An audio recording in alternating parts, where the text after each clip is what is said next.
Henri Corbin, L'homme et son ange, dernière partie, juvénilité et chevalerie en islam iranien. J'ai proposé comme thème de cet entretien juvénilité et chevalerie en islam iranien pour 3 raisons.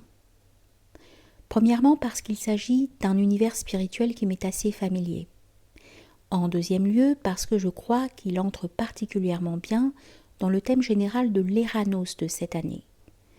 En troisième lieu, parce que les 2 termes du titre sont désignés par un seul et même mot, tant en arabe, futuet, qu'en persan, javan mardi. Ce mot connote à la fois l'idée de juvénilité, de jeunesse et de chevalerie. Le mot persan javan mardi et son équivalent arabe futuet désigne une forme de vie qui s'est manifestée dans de vastes régions de la civilisation islamique, mais qui, partout où on la trouve, porte nettement et pour cause, la suite le fera comprendre, l'empreinte chiite iranienne. On peut dire que la futuet est la catégorie éthique par excellence. Elle donne son sens spirituel à toute compagnie humaine, au fait du compagnonnage. C'est elle qui inspira l'organisation des corporations de métiers ou autres qui s'étaient multipliées dans le monde islamique. Par un paradoxe, ce sont surtout des formes de compagnonnage dans le monde turc qui ont été étudiées. Paradoxe parce qu'il faut se rappeler que tout le monde est d'accord pour rechercher les origines de la Javan Mardi, non seulement dans le monde spirituel iranien chiite, mais au-delà encore en Iran pré-islamique, c'est-à-dire jusque dans la civilisation zoroastrienne. Ce paradoxe s'explique par la situation géographique. La Perse était très loin avant l'ère des avions. Aussi les orientalistes ont-ils étudié en premier lieu les pays du pourtour de la Méditerranée. Il en est résulté que les premières études concernant le phénomène de la futuet se rapportaient au monde turc, à l'ancien empire ottoman, bien entendu, car tout cela a disparu dans la Turquie kémaliste. En Iran, où elle prend origine dans le soufisme, l'idée de la futuet donne forme et structure au compagnonnage des associations de métiers. Elle fit pénétrer dans toutes les activités de la vie un sentiment de service chevaleresque, comportant rituels, initiation, grades, pacte de fraternité, secrets, etc. Un exemple nous est fourni par un traité dont un de mes jeunes collaborateurs iraniens prépare l'édition pour la bibliothèque iranienne. Il s'agit d'un rituel d'initiation des imprimeurs sur étoffe, Chiltsazan. Le texte en très beau persan comporte une 30aine de pages de questions et de réponses. Leur extrême intérêt, c'est que l'on interroge le récipiendaire non seulement sur les ancêtres de la corporation, mais aussi sur tout le symbolisme des objets dont on se sert pour l'impression sur étoffe, des gestes que l'on fait, des figures que l'on imprime, tout cela devient autant d'actes liturgiques. L'automne dernier, je m'entretenais avec le doyen de la faculté des lettres de l'université d'Ispahan, de la merveilleuse mosquée royale, avec ses immenses surfaces couvertes de faïence émaillée bleue. Le doyen me dit « Soyez sûr qu'une telle mosquée n'est concevable que comme l'œuvre de chevaliers bâtisseurs. » Il en est de même de nos cathédrales. On peut instituer une comparaison avec le phénomène correspondant en Occident, avec l'ordre des compagnons du saint devoir de Dieu, les devoirants, et tous ceux que nous appelons encore en France les compagnons du Tour de France. Ce serait une belle entreprise que d'établir le contact historique d'abord, ensuite peut-être de renouer le lien effacé depuis des siècles. Entreprise difficile parce que sous l'impact occidental, ces choses ont tendance à rentrer dans un ésotérisme de plus en plus fermé. Ces dernières années encore, on a construit de superbes mosquées traditionnelles en Iran. Les architectes en conservent le secret.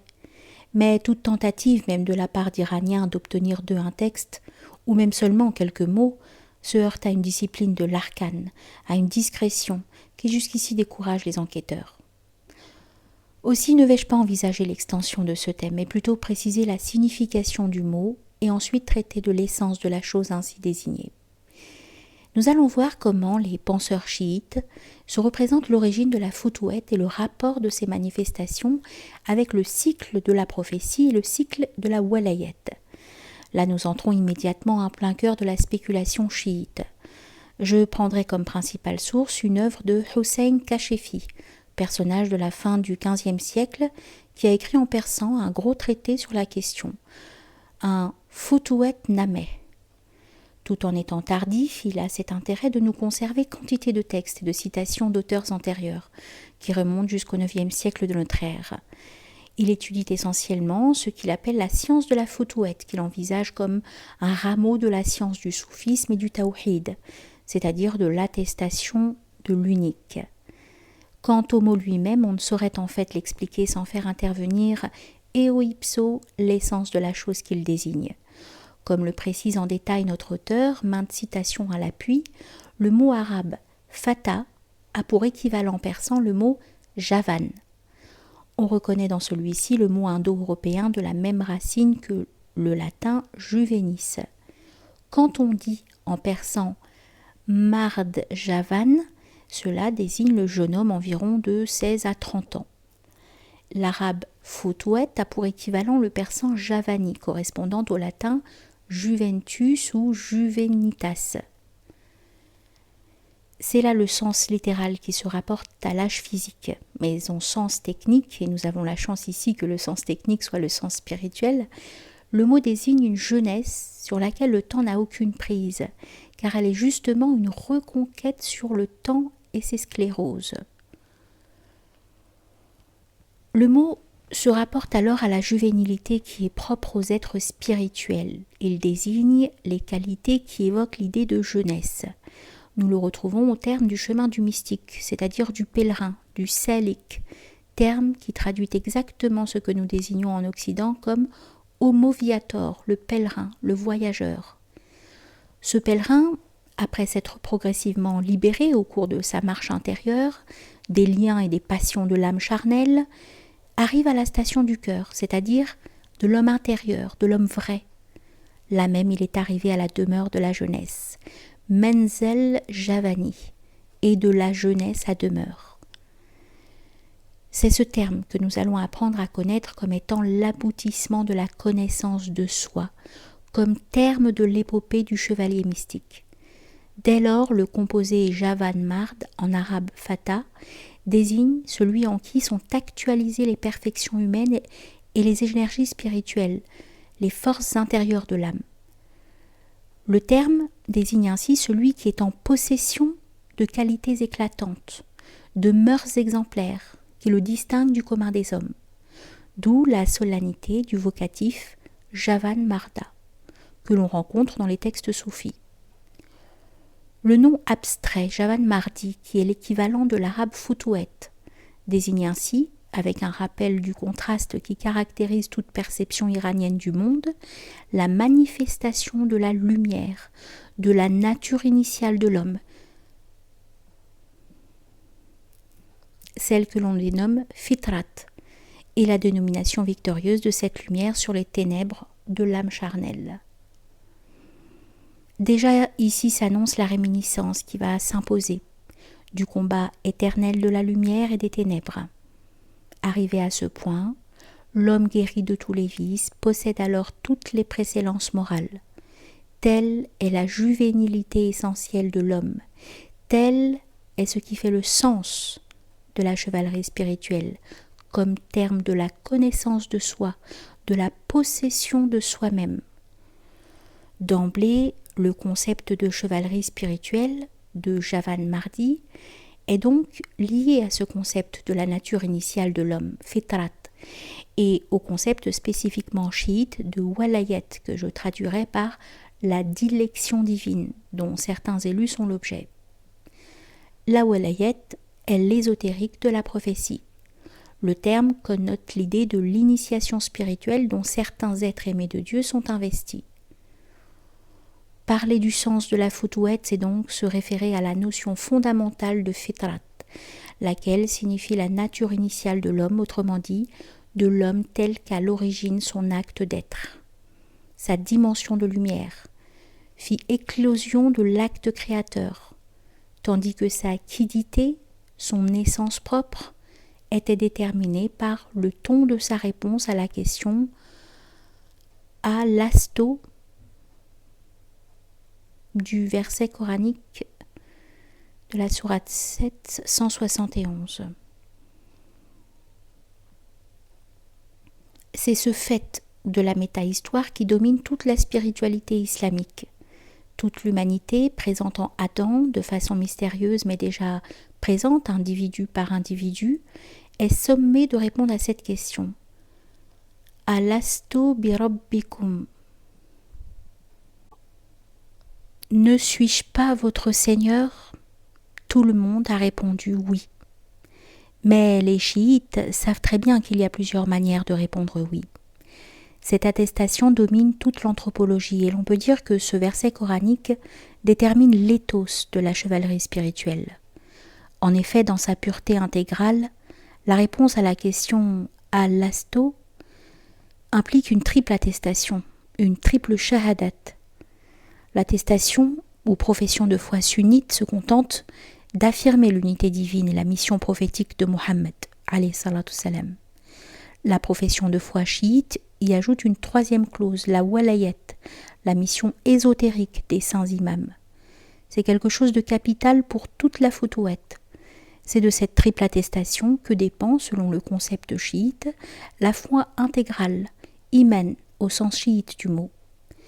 Il n'y a de vrais croyants, de mu'min au sens authentique du mot, que celui qui professe cette triple attestation et qui, par conséquent, reconnaît l'islam ésotérique. C'est pourquoi souvent le mot iman, la foi du mu'min ou vrai croyant, est employé simplement comme équivalent de futouette. La pureté de l'âme, c'est le signe du retour à la nature initiale. Cette conception de l'islam chiite, notre auteur la retrouve dans la Bible chez Moïse, en se référant à la Torah, sans plus de précision. Moïse pose la question « Qu'est-ce que la futouette ?» Il lui est répondu « C'est remettre à Dieu l'âme pure et immaculée telle que l'homme l'a reçue en dépôt. » Ici, il y a déjà une allusion à cette éthique du dépôt confié qui véritablement domine toute l'éthique de la futouette et conséquemment toute l'éthique du chiisme, toute son éthique initiatique. Prenons un exemple. L'idée de l'aumône rituelle dans l'ésotérisme chiite et ismaélien, ce n'est pas l'argent, c'est la connaissance. Je dois faire don de la connaissance, ce dépôt qui m'a été confié.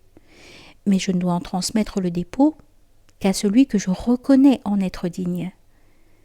Si je parle indûment à quelqu'un qui n'a pas la qualité d'héritier parce qu'il n'a pas la capacité de recevoir le message de cette vérité ésotérique, je trahis le dépôt confié.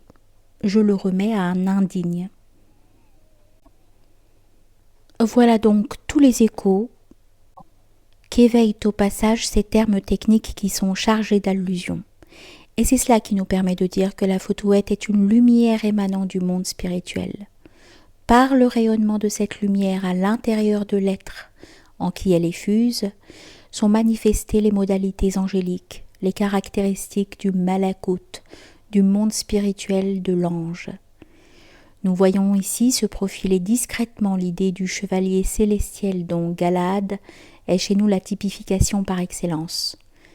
Tout éthos satanique, en revanche, tout comportement de la nature animale qui suffoque l'âme plongée dans l'enveloppe charnelle, est désormais banni. Parmi toutes les définitions de la futouette, notre auteur insiste sur celles qui ont été données par les 12 imams. J'en retiens une ici particulièrement parce qu'elle marque bien le lien essentiel entre la futouette, chevalerie spirituelle, et la fitrat, la nature originelle, authentique de l'homme. C'est la définition que donne le troisième imam, l'imam al-Hussein, le martyr de Karbala. La chevalerie spirituelle consiste, dit-il, à être fidèle au pacte prééternel conclu par la réponse à la question « Al-Lesto ». Ce choix prééternel, qui évoque pour nous le prologue du Gorgias de Platon, transforme complètement l'idée du destin qui a tant préoccupé la théologie islamique, nommément la théologie sunnite. Ici, l'homme est responsable préexistentiellement de son destin par la réponse qu'il a donnée à ce moment-là. Aussi, l'imam déclare-t-il que la futouette est la fidélité à ce pacte, dès lors que tu as répondu oui. C'est marcher de pied ferme sur cette grande route de la religion éternelle que désigne le terme de voie droite, Sirat Mustaqim. Tel est le Javanmard, le chevalier de la foi, tandis que d'autre part, la science de la Futuhat est un rameau de la science du soufisme et du tawhid. Cela impliquait au ipso un rapport étroit de la Futuhat avec la triade que nous rencontrons tout au long de la spiritualité islamique. Sharia, tariqa, haqiqa. La sharia, c'est la religion littérale, la loi religieuse. La religion légalitaire, c'est celle que le prophète envoyé est chargé de transmettre, de faire connaître aux hommes. Alayhi salatu salam. La tariqa, c'est la voie spirituelle, la voie mystique. Le terme peut désigner aussi tout simplement une congrégation soufie, parce que chaque congrégation soufie est une des voies vers la vérité spirituelle. Mais au sens chiite du mot, et parce que la walayat des saints imams est l'ésotérique de la prophétie, le chiisme est d'ores et déjà lui-même la tariqa, la voie spirituelle. Enfin, il y a la haqiqa, mot admirable, qu'il y a peut-être 15 façons de traduire. C'est à la fois la vérité qui est réelle et la réalité qui est vraie. Le terme connotant ainsi les deux notions de réalité et de vérité. C'est l'idée métaphysique, c'est l'essence, c'est la gnose. C'est la vérité théosophique au sens étymologique du mot personnellement réalisé. D'une part donc, la Futuhat en son essence nous réfère à la fitra, à la nature initiale, préexistentielle de l'homme. D'autre part, étant donné le lien entre walayat, tariqa et haqiqa, les formes de manifestation de la Futuhat sont inséparables du cycle de la prophétie et du cycle de la walaya, tel que se les représente la prophétologie chiite. Je rappelle très brièvement que l'islam sunnite accepte lui aussi l'idée du cycle de la prophétie. L'idée en est construite d'ailleurs sur le modèle de la théologie et de la prophétologie judéo-chrétienne, sur l'idée du verus propheta, du vrai prophète, qui se hâte de prophète en prophète jusqu'au dernier prophète, lieu de son repos. Celui-ci est le prophète Muhammad, alayhi salatu wassalam, comme sceau des prophètes. Tout est accompli. Désormais l'histoire religieuse est close. Or le chiisme n'accepte pas d'en rester là. Au cycle de la prophétie succède le cycle des amis de Dieu, le cycle de la walaya, cycle de l'initiation spirituelle, qui comporte essentiellement la réception du sens ésotérique des révélations divines. Ce qu'il y a de remarquable, c'est que le cycle de la Futuhat recroise l'un et l'autre cycle, celui de la prophétie, Nubuwa, et celui de la walaya. Notre auteur nous apprend quels sont les 3 grands moments du cycle de la Futuhat. Celle-ci prend origine avec Abraham par l'initiative de qui elle est manifestée comme se différenciant alors de la tariqa, de la voie du soufisme. Elle a son pôle, Qutb, en la personne du premier imam, et elle a son sceau, Khatim, en la personne du 12e imam, l'imam attendu, l'imam désiré. Un point sur lequel tout le monde s'accorde, c'est que la mission prophétique, la Nubuwa, a commencé en ce monde avec Adam, lorsqu'Adam est sorti du paradis. Et comme tel, Adam ne pouvait être que l'homme de la sharia, l'homme de la loi. C'est à son fils Seth, premier imam de sa période, que fut confié l'ésotérique de la prophétie, qui devait s'appeler plus tard Walaya. Là s'organise autour de la Futuhat une périodisation, une représentation des âges du monde, et partant aussi des âges de l'homme, ramenant celui-ci vers cette juvénilité, cette réjuvénation, qui est le privilège des êtres spirituels. C'est donc à Seth, imam d'Adam, qu'est confié l'ésotérique de la prophétie qui devait s'appeler plus tard Walaya. Adam a déployé le tapis de la sharia, le tapis de la loi, de la religion légalitaire, dans l'arène de la condition humaine assujettie à la loi, tandis que Seth déployait le tapis de la voie mystique, la tariqa. Un contraste originel est établi. Les autres fils d'Adam se livrent à des métiers divers. Seth se consacre tout entier au service divin et tisserand mystique ne tisse d'autres vêtements que celui du soufisme. Trait d'une importance capitale par rapport au personnage de Seth dans la gnose où il fut identifié avec Zarathustra, Zoroastre. Dans le manichéisme, il apparaît également. Dans la gnose ismaélienne, on donne également à l'imam des premières périodes le nom de Melchisédek. Tout cela présente un enchevêtrement d'un intérêt extraordinaire pour l'histoire des religions. Seth étant l'imam d'Adam en détenait le secret ésotérique. Nous comprenons alors pourquoi et comment, pour Haïdar Amoli par exemple, le chiisme peut s'identifier en tant que chiisme intégral, comportant essentiellement l'ésotérique, avec le soufisme originel, puisque le premier imam du premier prophète eut ce privilège, cette vocation du soufisme ou de l'ésotérique. Tandis que les autres fils d'Adam se vouent à des métiers qui leur permettent de conquérir le monde, Seth se voue totalement au service divin. La grande question est là. Exilé du paradis, que s'agit-il de faire ? S'agit-il de conquérir le monde de l'exil, de s'installer dans l'exil, ou bien faut-il reconquérir le paradis ? Et il ne faut pas commettre d'erreur. Il ne faut pas que la quête du paradis aboutisse à une sorte d'ersatz du paradis. L'ange Gabriel, l'ange de la connaissance et de la révélation, apporte du paradis une robe de laine verte dont il revêt Seth. Les anges viennent visiter Adam et, retournant au ciel, s'annoncent la nouvelle les uns aux autres. Il y a un certain vêtu de laine qui se voue sur terre au service divin. On comprendra leur étonnement si l'on se réfère à la sourate coranique, sourate 2, verset 28, où le Seigneur Dieu annonce aux anges qu'il va créer sur terre un vicaire qui sera Adam, l'homme. Comme par une intuition mystérieuse présupposant qu'il y eut déjà antérieurement une humanité et que cette humanité antérieure ait déjà témoigné de son aptitude aux catastrophes, les anges répondent « Mais vas-tu créer sur terre un être qui répandra le carnage et le sang ?» Alors le Seigneur leur répond « Je sais ce que vous ne savez pas. » Aussi les anges qui visitent la terre s'étonnent-ils d'y trouver cette créature idéale, Seth, qui se voue entièrement au service divin. Je signalerai en passant que les grammairiens arabes justifient leur explication du mot soufi comme signifiant vêtu de laine, par le mot arabe sauf, laine. En la personne de Seth, nous avons la futuwa qui se confond avec la tariqa, avec la voie mystique, avec le soufisme.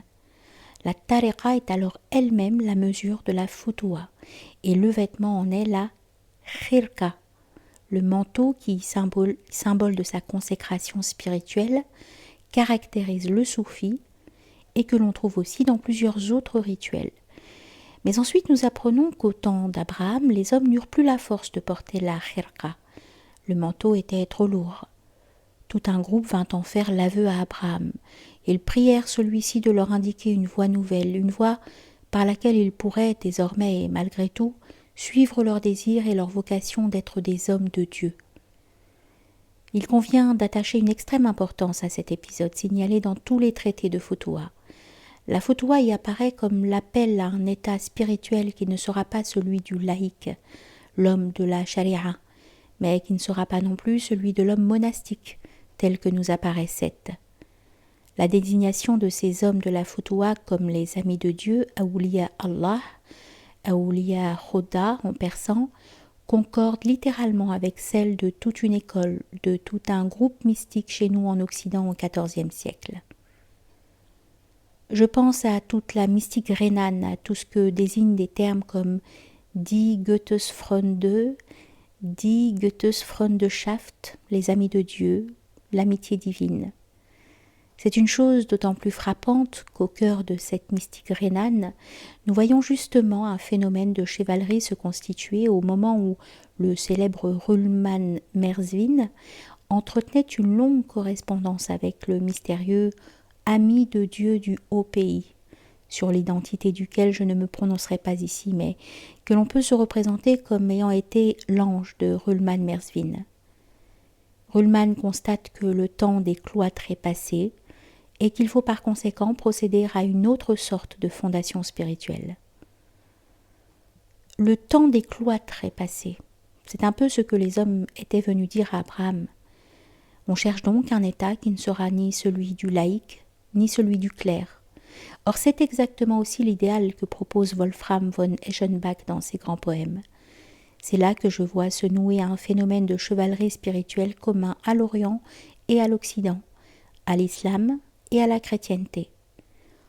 On peut alors dire que cet épisode que tous les auteurs se transmettent les uns aux autres en récits, en images, en paraboles, est une histoire vraie. Cela parce que plus l'on progresse, plus on éprouve que les paraboles sont peut-être les seules histoires vraies. Abraham fit monter ce groupe sur le navire de la tariqa, de la voie mystique. Il lança le navire en pleine mer de la haqiqa, de la vérité métaphysique, et le fit aborder à l'île de la Fotoua, où le groupe établit sa demeure. Nous avons là un cas exemplaire du thème de la navigation, thème particulièrement subtil. Embarqué sur le navire du soufisme, le seul moyen de débarquer en pleine mer de la haqiqa, c'est d'aborder l'île de la Fotoua. La Fotoua, la chevalerie spirituelle, est ainsi inséparable du soufisme. Quant à son origine, le soufisme est la voie de la réalisation de la vérité théosophique, de la haqiqa, et par là même, il est la voie, la tariqa. Ici, il est le navire qui conduit et permet d'aborder à certaines îles de l'océan, l'île de la Fotoua en plein océan de la haqiqa. Abraham a donc été l'initiateur, le père de tous les chevaliers mystiques de la foi. Et s'il le fut, c'est en somme par une résolution qui anticipait sur la célèbre sentence du 6e imam, Ja'far Siddiq. L'islam a commencé expatrié et redeviendra expatrié comme il l'était au début. Bienheureux ceux qui s'expatrient pour la foi. Ici, nous avons déjà tout le thème gnostique de la quête, le thème de l'étranger, l'allogène. Nous allons voir peu à peu ce que signifie cet expatriement qui n'est pas une fuite. La résolution d'Abraham et la sentence de l'imam Ja'far donnent tout son sens à l'expédition des pèlerins vers l'île de la Fotoua. Abraham, écrit Hossein Kashefi, fut le premier qui choisit de se séparer de ce monde et de l'appareil de ce monde, de ses vanités, de ses ambitions. Il décida de se séparer de la masse, de la tribu, de tourner le dos à son pays natal, d'assumer les peines et les fatigues du voyage, de l'expatriement, du pèlerin pour Dieu. Javan Mard, c'est le pèlerin par excellence, le chevalier errant, notre homo viator. Il eut le courage d'engager le combat contre les idoles à un tel point que ses ennemis eux-mêmes rendirent hommage à sa Fotoua. Dans un verset coranique, verset 61 de la sourate 21, les hommes disent « Nous avons vu un jeune homme, Fata, un chevalier, médire de nos dieux. On l'appelle Abraham. » Ainsi, la forme de manifestation initiale de la Fotoua, à la fois comme dérivant et comme se différenciant du soufisme, ce fut la personne d'Abraham. Et notre auteur ajoute « Cette science de la Fotoua est un parfum émané de la science de la tariqa, parce qu'il y a une foule de gens migrateurs du désert de la négligence et de l'inconscience, incapables de retenir autre chose que des mots dépourvus de sens, qui se donnent l'air de Ahl al-Fotoua, qui se font passer pour des chevaliers de la foi et prétendent connaître la vérité ésotérique de cette science, alors que ceux qui savent ont mis un voile pour la dérober au regard du profane. La Fotoua est essentiellement ésotérique. Quant à l'idée de la transmission, déterminant l'idée du cycle de la Fotoua inauguré par Abraham, notre auteur la conçoit exactement sur le même type que la transmission de la prophétie, de la lumière mohamédienne métaphysique, Nour Muhammadi, laquelle se transmet de prophète en prophète jusqu'au dernier prophète. Et dans le chiisme, se concentre sur la personne du prophète et la personne de l'imam. Le prophète chargé de l'exotérique et l'imam chargé de l'ésotérique. Ici, nous avons une représentation analogue. Abraham transmet la foutoua à Ismaël et à Isaac, et d'Isaac, elle est transmise à Jacob. Elle passe par les éminents personnages dont les noms sont dans la Bible comme dans le Coran, Josué, Joseph, etc. Elle passe par le christianisme, nommément la personne des 7 dormants mentionnés dans le Coran. Il est très important de constater que cette chevalerie englobe dans l'idée chiite de la foutoua à la fois juifs, chrétiens et musulmans. Cette lignée ininterrompue de la foutoua est réglée par la même norme que la lignée de la gnose, silsilat al-irfan. Jamais elle ne reste privée d'un support en ce monde. Elle peut établir sa demeure chez un prophète comme chez un ami de Dieu, un wali par excellence, l'imam. Lorsqu'elle est manifestée chez un prophète, le prophète la transmet à son imam. Ainsi en fut-il du sceau des prophètes, la transmettant à l'imam Ali. Le schéma des cycles de la prophétie, de la walaya ou imama et de la foutoua présente alors les recoupements suivants. Il y eut le cycle de la prophétie dont la première manifestation fut Adam, le pôle fut Abraham, le sceau fut le prophète Mohammed comme sceau des prophètes. Abraham, pôle du cycle de la prophétie, fut l'initiateur du cycle de la foutoua. Le pôle de la foutoua fut le premier imam. Le sceau de la foutoua est et sera le 12e imam, l'attendu, l'imam désiré, à la fois présent et invisible aux yeux des hommes.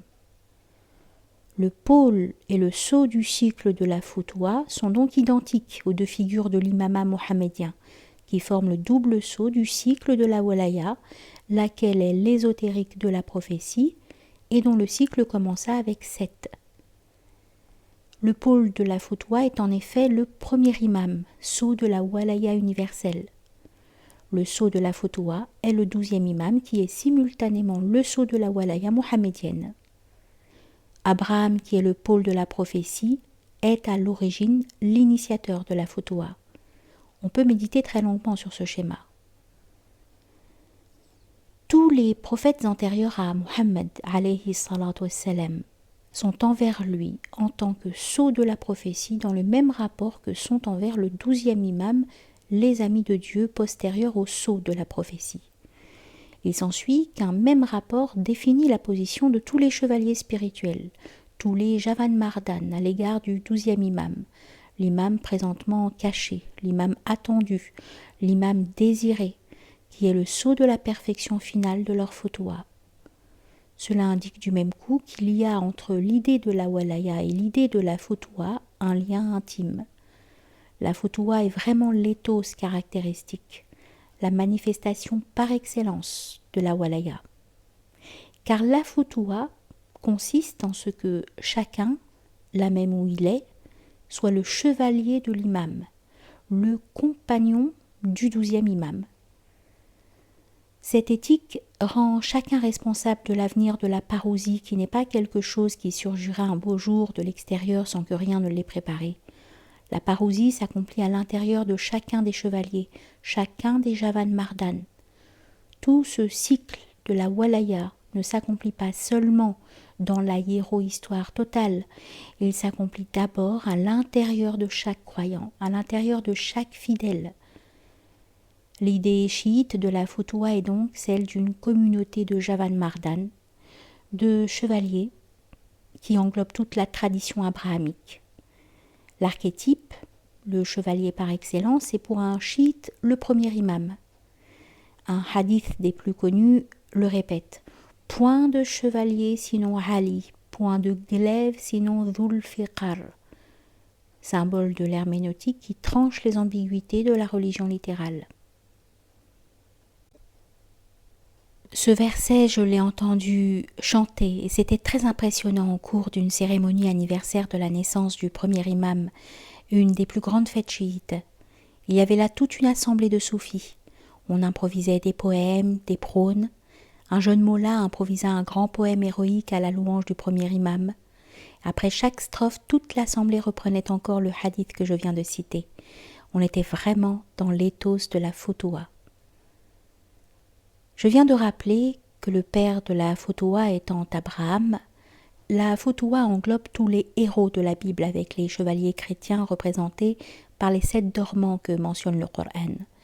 Ce qui est très frappant, c'est qu'à cette perspective correspond en Occident l'idée d'une chevalerie œcuménique qui englobe elle aussi les chevaliers de chrétienté et les chevaliers d'islam. Cette idée est exprimée par excellence chez Wolfram von Eisenbach, chez qui l'épopée héroïque des chevaliers du Temple se transmue en l'épopée mystique des Templiers du Graal. Par une marche convergente, Sohrawardi, en rapatriant en islam iranien l'épopée des héros de l'ancien Iran, accomplit le passage de l'épopée héroïque à l'épopée mystique et spirituelle. Nous voyons ainsi se lever un horizon dont l'intérêt est tout autre qu'un intérêt archéologique ou exotique. Le cycle de la prophétie est clos. Il n'y aura plus de prophète après le sceau de la prophétie. Ici, le sentiment chiite se différencie de l'islam majoritaire, du sunnisme, en posant une interrogation pathétique. Qu'en est-il alors du sort de l'humanité, puisque tout le monde est d'accord pour dire que, par essence, l'humanité ne peut se passer de prophète? La réponse à cette interrogation passionnée, c'est précisément l'affirmation du cycle de la Walaya, inauguré au moment même de la clôture du cycle de la prophétie. Ce que je viens d'analyser concernant la Foutoua montre de quel type d'homme l'idée de la Walaya propose la réalisation. C'est l'ami de Dieu, le chevalier spirituel, juvénile à jamais, dont le mode de vie personnel prépare eo ipso la parousie de l'imam, de l'homme parfait comme épiphanie divine. Le cycle de la Walaya, comme cycle de l'initiation spirituelle à l'ésotérique du message prophétique, c'est le cycle de la Foutoua. La chevalerie spirituelle, c'est cette initiation au secret de la Walaya. Ces chevaliers, ces Javan Mardan, forment autour de l'imam, qui est leur pôle, de génération en génération, la lignée de la gnose jamais interrompue mais ignorée de la masse des hommes. Cette lignée, c'est la tradition même. Mais pour prendre rang dans cette lignée, pour y prendre rang tour à tour, il faut que chacun d'eux passe par une nouvelle naissance, une seconde naissance. Le cas de leurs prédécesseurs ne peut jamais leur être un alibi ni suppléer à leur insuffisance. Toute cette tradition de la Foutoua est vraiment le contraire d'un cortège funèbre. Elle est une perpétuelle renaissance.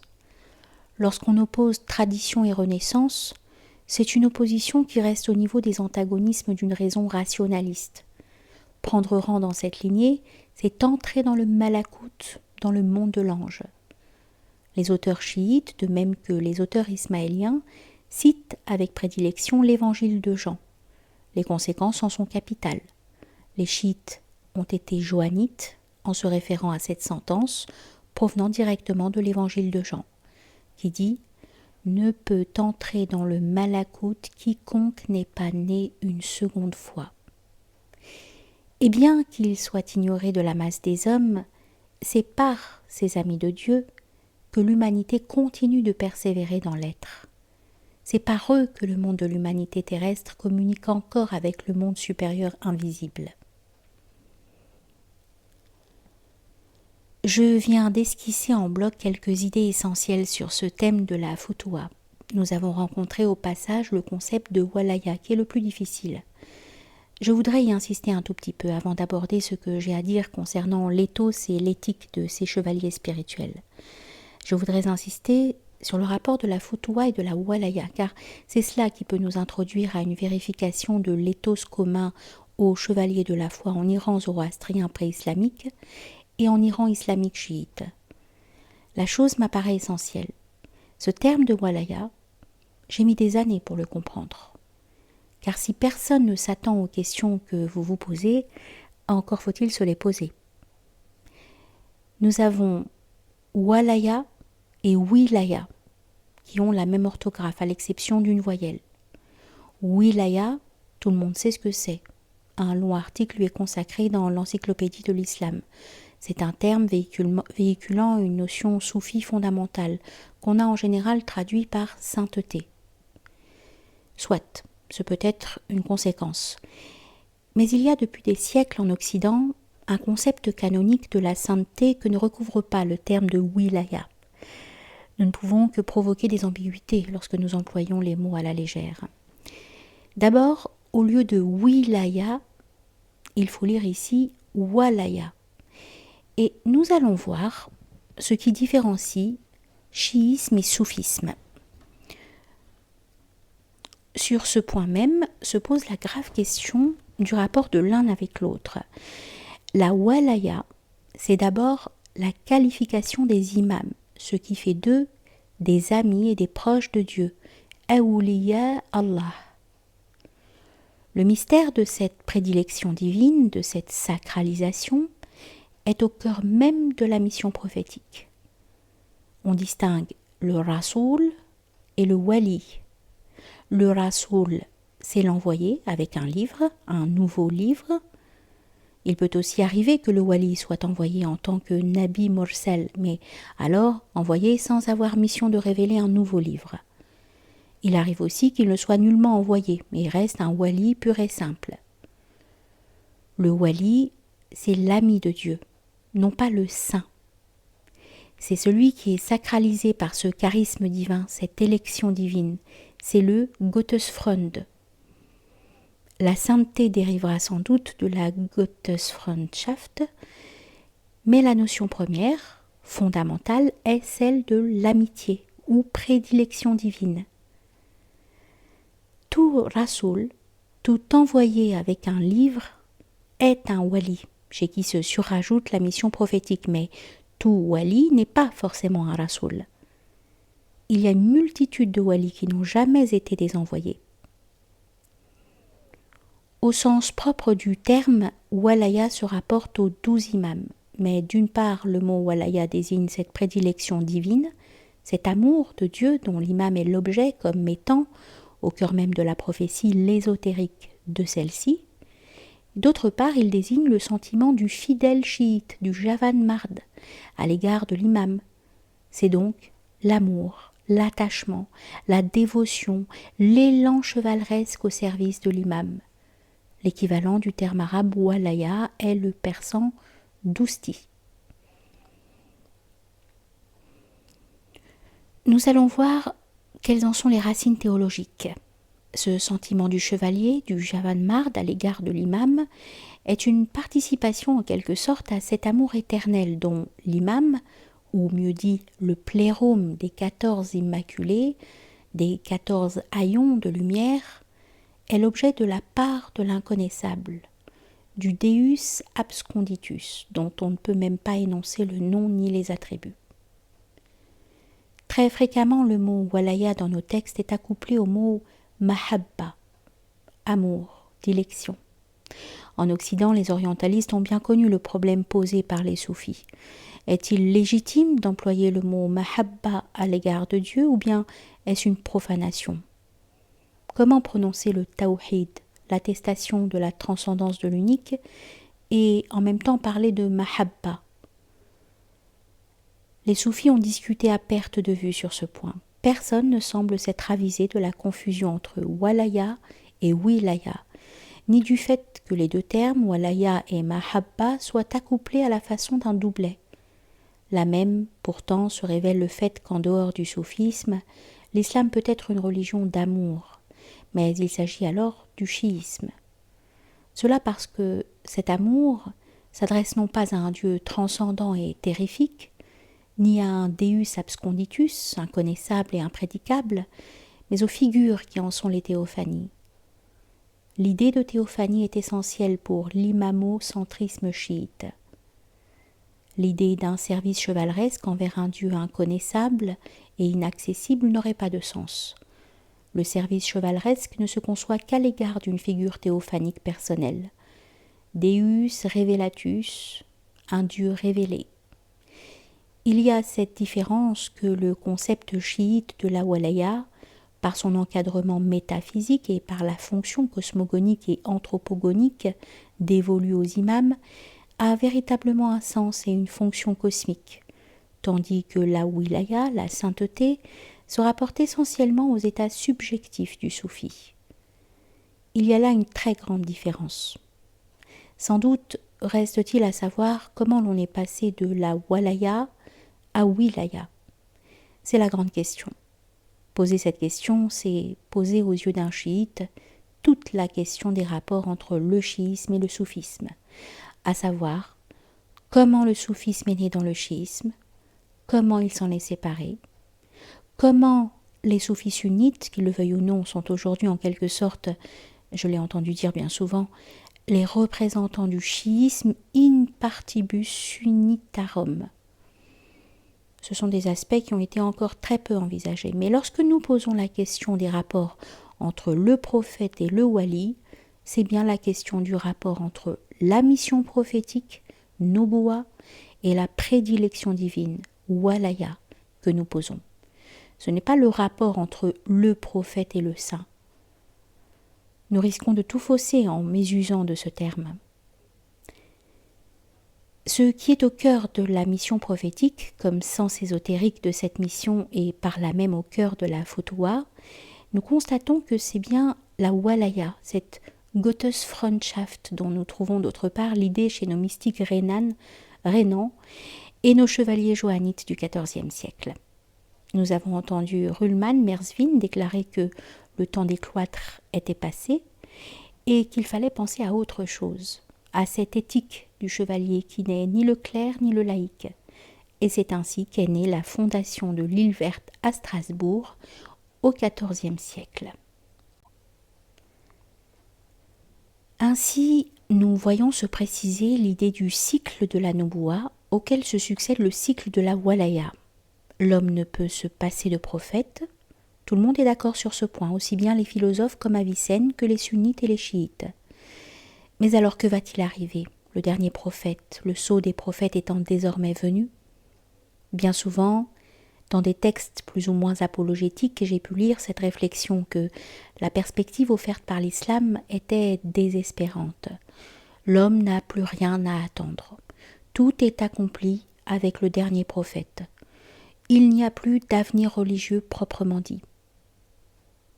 Tout autre, en tout cas, est la perspective chiite. Ce qui pourrait les clos, c'est le cycle de la prophétie législatrice. Si le cycle de la walaya s'impose comme succédant au cycle de la prophétie, c'est pour la raison première et fondamentale que la révélation divine comporte un ésotérique, quelque chose d'intérieur, de caché, et que cet ésotérique précisément ressortit au ministère de l'imam, ou mieux, dit l'imam, est lui-même cet ésotérique. Ou mieux dit, l'imam est lui-même cet ésotérique.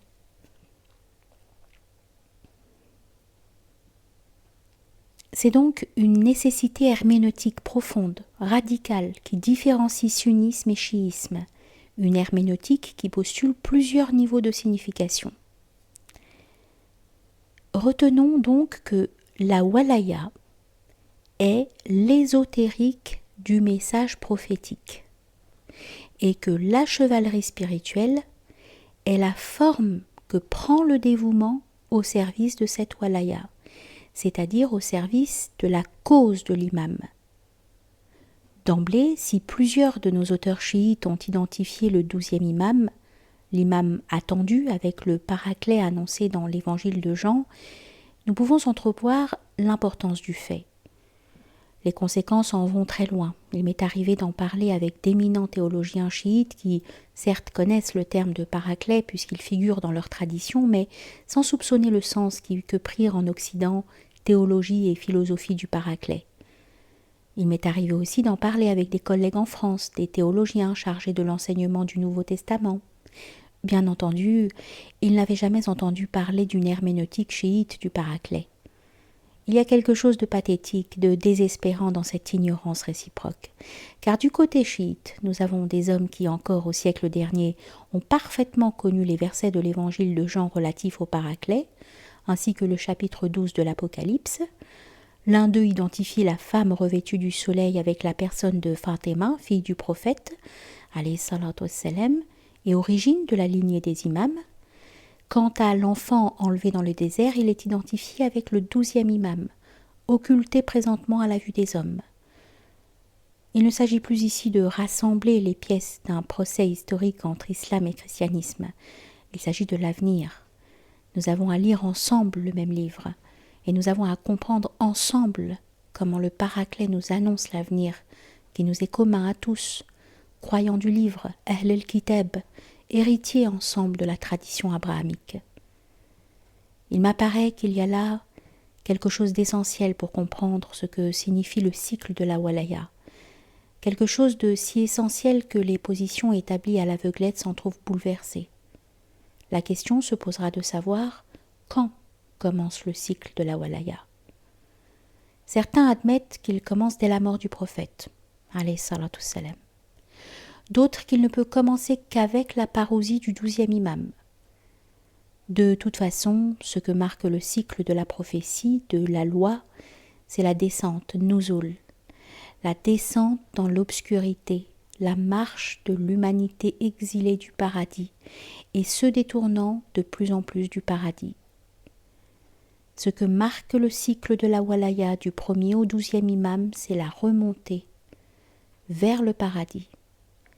Ce n'est point par hasard que l'ismaélisme se désigne lui-même comme étant le paradis en puissance, le paradis virtuel. C'est sur l'ensemble de ce cycle que sont répartis les Javan Mardan. C'est le cycle de la réjuvénation qui éclatera avec la parousie de l'imam.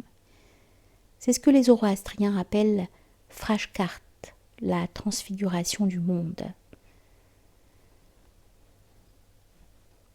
Suggérons ici encore, pour opérer un recroisement très rapide, combien nous sommes proches et combien la comparaison s'imposera avec l'idée des âges du monde que Joachim de Flore et les Joachimites ont été les premiers à méditer.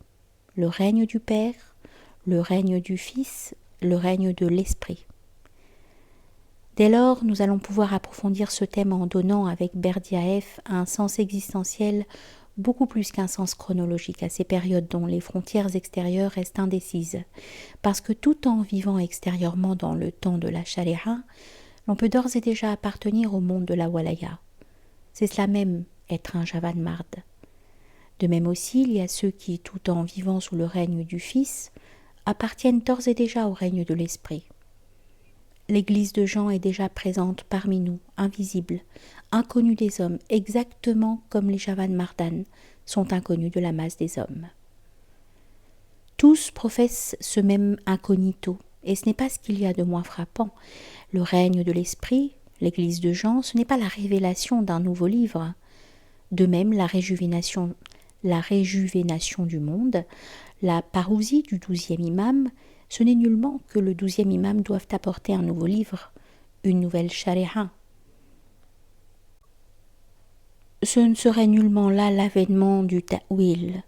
Une nouvelle loi ne marquerait nullement l'avènement de l'ésotérique. Non pas ce que rapporte le 12e imam, c'est la révélation du sens caché de toutes les révélations. Le sens de cette réjuvénation est non pas de tourner le dos à l'origine, mais de nous ramener à l'origine, à l'apokatastasis, à la réinstauration de toutes choses en leur fraîcheur, en leur beauté originelle. Le mouvement est en sens inverse de ce que l'évolutionnisme se représente comme une progression indéfinie sur la voie d'un temps rectilinéaire. Plus nous progressons, plus nous nous rapprochons de ce dont nous étions partis. Je crois que la meilleure comparaison que nous puissions proposer, c'est ce qu'en musique on a appelé le miracle de l'octave. À partir du son fondamental, quel que soit le sens dans lequel nous progressions, c'est toujours vers ce même son fondamental, à l'octave, que nous progressons. De même, dans la chambre au miroir, lorsque nous nous trouvons au centre et que nous sommes entourés par les miroirs, quel que soit le pas que nous faisons à partir du centre, l'image se rapproche de nous. De même, quel que soit le pas que nous risquions, la parousie, la réjuvénation s'approche inéluctablement. Cette marche n'est pas seulement une marche vers la réjuvénation, elle est le mouvement même de cette réjuvénation. Tels sont les points qu'il me fallait rappeler au cours de notre second entretien. Nous nous efforcerons de dégager toutes les conséquences de la notion d'ami de Dieu et de l'éthique qu'elle impose avec l'enracinement de son concept dans la conscience religieuse iranienne pré-islamique. Nous aurons ainsi l'occasion d'entrevoir quelle différence présente l'éthique zoroastrienne, aussi bien que chiite, à l'égard de celle du bouddhisme, aussi bien qu'à l'égard de celle du christianisme en général.